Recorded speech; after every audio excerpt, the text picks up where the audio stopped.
shirka dejinta habraaca maamulka maaliyadda iyo xisaabaadka dowladda Puntland ayaa lagu soo gabagabeeyay Garowe. Shirkan waxaa soo qaban qaabiyay xisaabiyaha guud ee dowladda Puntland waxaana ka soo qayb galay agaasimayaasha guud iyo agaasimayaasha maamulka hay'adaha dowladda Puntland. Gabagabadii shirkan waxaa looga hadlayay qodobo aad muhiim u ah. Qodobadaas oo ay ka mid yihiin dejinta maamulka, ku dhaqanka shuruucda iyo habraaca xisaabaadka dowladda Puntland.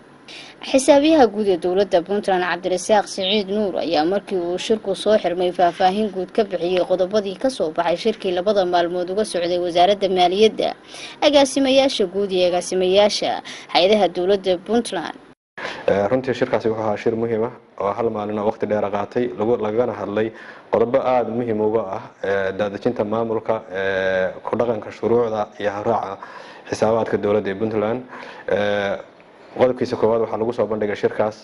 hantida maguurtada ee dowladda Puntland oo xafiiska xisaabiyaha guud mas'uul ka yahay oo xogta oo dhan la ururiyay loona siiyay database in la soo bandhigo lala wadaago hay'adaha iyo wasaaradaha dowladda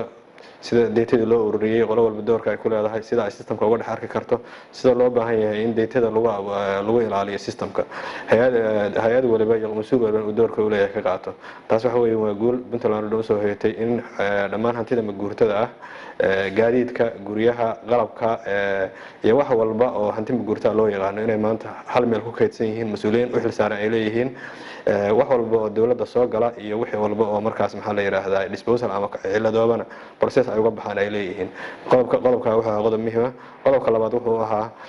akoomada dowladda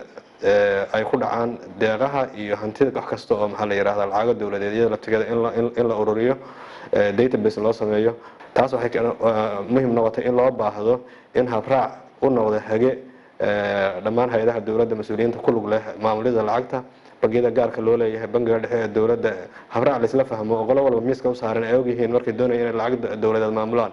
processka u mari lahaayeen akoomada ku dhacay sida loo furi lahaa saxiixda sida loo gudbin lahaa sida maxaa la yiraahdaa lacagaha loo maamulo lahaa cidda saxiix lahayd habraac faahfaahsan oo waxa weeyaan lagu maamulayo hantida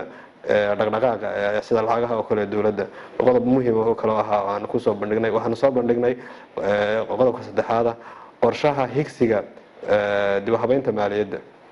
waxa weeyaan hay'adaha dowladda ay door badan ku leeyihiin oo public financial management reform ay wasaaradda maaliyadda dowladdu wado hay'adaha dowladda ay door badan ku leeyihiin in aan soo bandhigno la isla fahmo qolo walbana doorkeeda loo sharxo iyo marka ay soo gali doonto ay u qaadan doonto. waxa runtii qodob muhiim ah. shirkaas wuxuu ahaa hal maalin waxa aad loo falanqeeyay hagaha nidaamka maaliyadda iyo xisaabaadka. waxaa runtii shir ka soo qayb galay agaasimayaal waxa weeyaan arrinta khubaro dheer u leh ilaa Soomaaliya ka soo shaqeynayay shaqadoodan ay ahaan jirtay iyo dad cilmiga maxaa la yiraahdaa cilmi ahaan u bartay intaba runtii talooyin badan bay hagihii ku biiriyeen wax badanna waxa way nagu soo siyaadiyeen hagaha waa gabagabay waxaan rajaynayaa insha Allah inaan golaha wasiirada dhaqso u geyn doono kaasoo maxaa la yiraahdaa si xeer loogu bedelo procedure caadi u noqdo gabagabo hadda la soo gabagabeeyay. waxaan u mahadcelinayaa dhammaan ciddii ka soo qayb qaadatay